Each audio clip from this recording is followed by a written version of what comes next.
So I'm practicing setting up for some karaoke. Well, I'm also practicing setting up for a wedding this weekend with my maximized speakers and lights. So I've got two mounting points on each speaker now.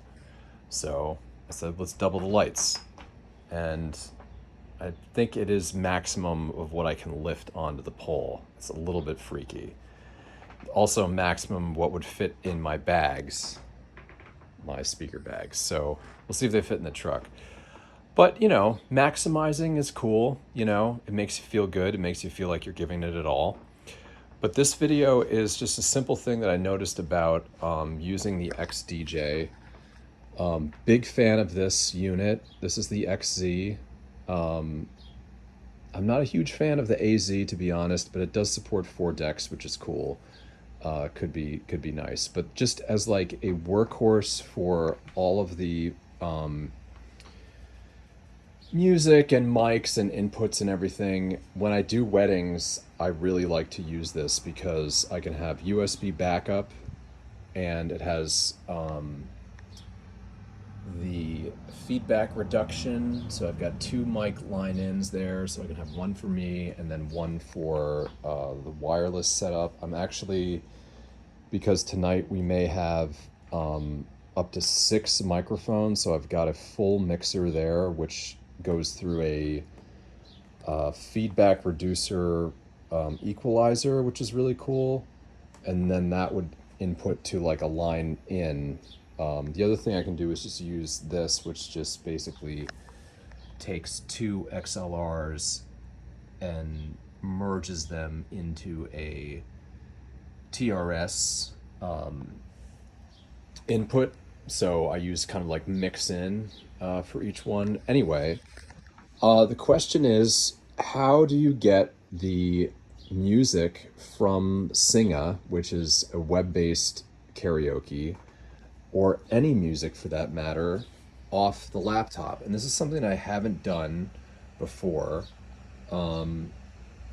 because sometimes, like if I do like a YouTube, someone's got something that's only available on YouTube, or God forbid, the most recent one was they wanted the entry from a movie. So it was like a movie clip.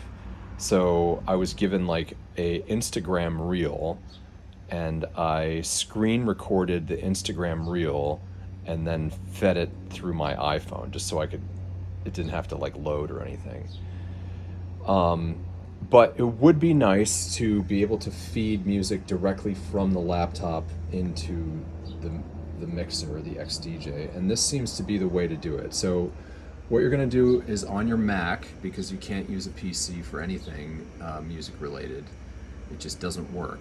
I was a PC guy, I was an Android guy for a long time, all my life really, and when I finally just plugged my DJ equipment into a Mac and it just worked, I said, okay, I think I'm done now screwing with drivers and all sorts of other bananas that's based in Windows. So with your Mac, and this is a MacBook Pro 2020, I got it for like $380 used on Amazon, and it is powerhouse, 512 GB. I can edit video on it and doesn't skip a beat with all the jazz that I'm doing. So you're going to go to your control center there, and you're going to click on sound, and you'll see that the XDJ is listed, and that's because I have it connected on USB. I do that because I just use this as like a controller for the most part, because the app, Rekordbox application here,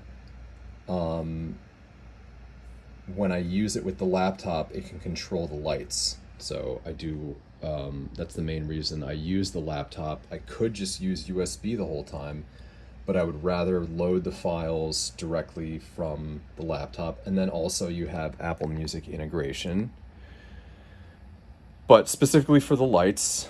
And then the other nice thing about using the XDJ as opposed to like my DVS vinyl with a Allen and Heath mixer is that it auto detects what channel is the primary channel in terms of triggering the lights for that song. So when I'm using the Allen and Heath, I actually have to tell it, hey, I'm now running on crossfader 1, channel 1 or channel 2. It takes a little bit of time to like trick the lights on, but I do like mixing on the Allen and Heath. It sounds amazing with vinyl. So that's that, but let me show you. So we're using this in control mode. So I'm just going to give an example. So say we're running on the USB. So I've got a track, right? So that's playing, that's coming off the USB 1. And then I'm going to go to the control center, and I'm going to go down to sound, and I'm going to choose XDJ, right? And then let's go to Chrome, right? And you could just do like, we could start with like YouTube, and let's load how about this DJ Geo entrance? Okay, so there's no sound now because I'll just tell you, the laptop is going to come through on channel 1. I guess that's just the way it is, but it's not too bad of a problem. It would be nice if I can get it to go over the channel 3 or 4, obviously. I went through this situation where you can actually add 4 decks to Rekordbox and then like load a track on the laptop and then fade it in. But in this case, let me just show you what you're doing. So there's no sound coming out because on channel 1 on this deck, I've got USB. So what you need to do is you need to link control mode, right? And I'm going to say, hey, number 1 is going to be linked to the laptop. You think we're ready for this? I think we're ready for this. Over there, they're ready. Yeah. And so that's basically it. The interesting thing, so now that it's linked to the laptop output sound, it also is linked still to to Rekordbox because that's running. So you can see now it loaded Chunk of Funk. Before it had circles, because that's what's on the laptop, and it just merges the sound. So I'll go back to YouTube.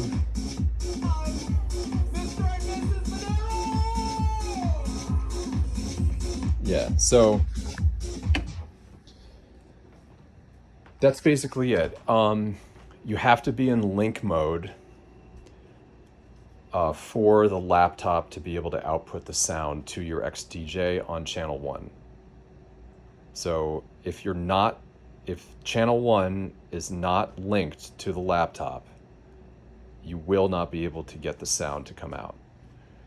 So even if you choose XDJ as your sound output in Control Center, if you don't have the link set up for Rekordbox, I guess you got to have Rekordbox running on top of that, then you won't hear it. But for what I'm doing, like tonight, where they want to have a dance party, but they also want to do karaoke, as long as I'm playing a track on, well, I guess it doesn't really matter. So just say, like, ideally I'd be wanting to play a track on channel 2 to end with, but I could just play a track on channel 1 and then start playing music from the laptop.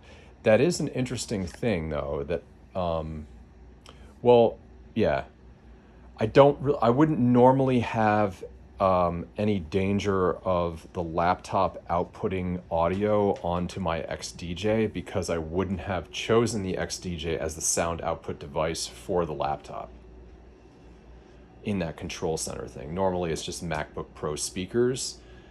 And in that case too, you could just run an aux out from the headphone jack in the laptop to one of the channel ins. But I was just wondering like how, if you can just do it directly. And in fact, you can, as long as you're in link mode, which I normally am, and then you choose your sound output from the control center in the Mac to XDJ, it's going to come out on channel 1, which is great. And there's probably a way that you could tell it to come out on another channel. It's probably a Rekordbox setting.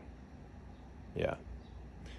So anyway, but good enough for now, because listen, one more cable that you don't have to plug in, I think is a time saver. Although I usually keep an aux in anyway, just for that like YouTube situation. But now that I have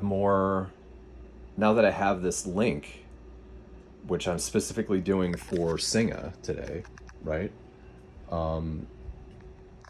Yeah, I think this is going to be fine. Yeah, I'm almost thinking like, because we're setting up at a house, so, but like maybe put the speakers and the TV in the middle, and then I'll have my board like back here, and then I can hear what they're hearing, and I'm going to be like the mix master with my mixing board and all the EQs and everything, and we're probably going to have like 6 mics going. So should be a fun time. Listen, these like entry-level gigs, you know, like I charging like $400 tonight to be there for 4 hours. Definitely worth my time, and especially if people have a good time, they tip you or they want to extend it and stuff. That's really fun. But like a lot of DJs would say, oh, that's like, you can't charge that amount, like that's way too low, like you got to start at least 1,500. It's like, okay, whoa, okay, just chill. This is like a casual party for maybe like 20 people at a residence, okay? Like, but it helps me to practice setting up this equipment, and the more and more and more I do it, the more I optimize it. And yeah, I'm super grateful for this stuff, because we always have a blast, you know. I don't have to be doing big time stuff, but you know, I'm excited for where it all leads. This is all part of the journey, and then maybe I'll be doing those like full corporate events where, you know, we have multiple speakers, and it's not just like my $20 flat screen TV that I got on Facebook Marketplace, but it's actually like the, you know, conference room projector or conference whatever, and I'm able to just do it all. So, and that will come, and that's a $3,200 gig, right? You know, they see that price and they're like, oh, he must know what he's doing. I'm just kidding. Yeah, but we're gonna figure it out. I'm just super pumped that I think I have like the equipment to put this kind of stuff together. And of course, the newest one being these super expensive wireless mics, specifically for weddings, right? But I have my $100 wireless mics over there, you know? So we're developing the gear, and I like my case. This is for a stage, but it fits perfectly for the TV, and it just protects it a little bit, so I can throw it in the back of the truck. All right, time to take a nap.